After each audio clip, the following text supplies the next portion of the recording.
Let's look at the numbers. All right, cast and crew are leading the way with 11 mentions.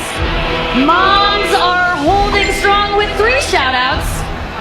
God, creator of the universe, 0 mentions. Narinig nyo ba yung sinabi niya, mga idol?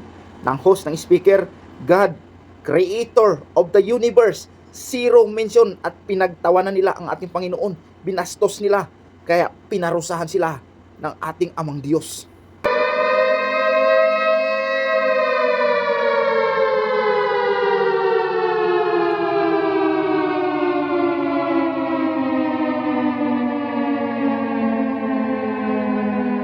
Kaya ngayon, mga idol, nagmistula ng impyerno ang Los Angeles, California dahil sa ginawa nilang pagbabastos sa ating Panginoon. Kaya kung ikaw ngayon ay nanonood, humingi ka ng tawad sa Panginoon at maniwala ka na may Diyos tayo na magliligtas sa atin.